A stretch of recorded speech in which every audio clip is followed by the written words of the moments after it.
Hello students. So in the last lecture we studied about the four regions where plants adapted themselves to survive. That was aquatic, desert, snowy and forest. So let's quick recap of that. First we saw aquatic region. In the aquatic region, the leaves of a plant are fleshy and stems are having air spaces in it so that the plant can float easily in the water. Second, we saw desert region. The plants are short and leaves are modified into the stem and the stem itself perform the process of photosynthesis. Third, we saw snowy region.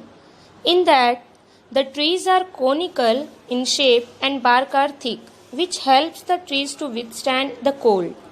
Last, we saw the forest region in which the forest the trees are tall and climbers' vines grow to the great height with the support of trees to get the sunlight. Today we are going to learn further of this chapter. The next is adaptation in grassland plant. Diverse type of bushes and grasses are found in grassland. Fibrous roots of grasses prevent soil erosion.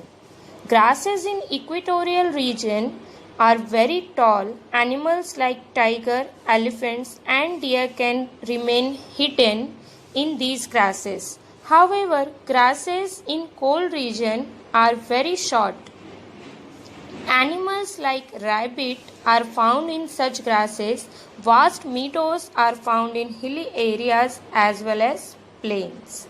So this was about the adaptation of animals and plants in the grassland region.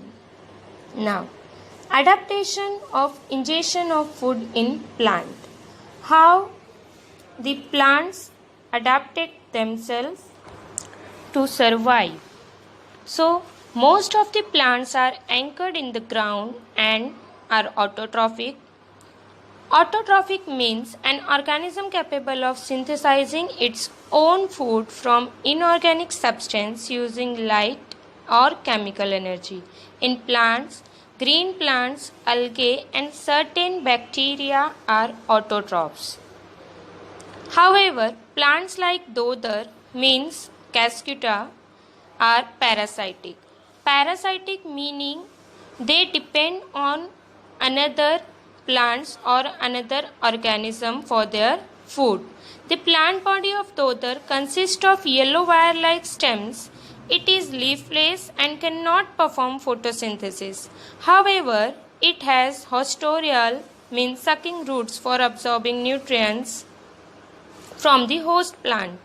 These roots penetrate up to the conducting vessels of the host plant to absorb water and food. Meaning of hostorial, a cylinder projection from a root of a parasitic plant such as Dodar or a hyphae of parasitic fungus, enabling the parasite to penetrate the tissue of its host and absorb nutrients from it is called hostorial roots. Now the next is fungi. Fungi do not have chlorophyll and cannot perform photosynthesis. They obtain food from starchy foodstuffs like bhakri and bread.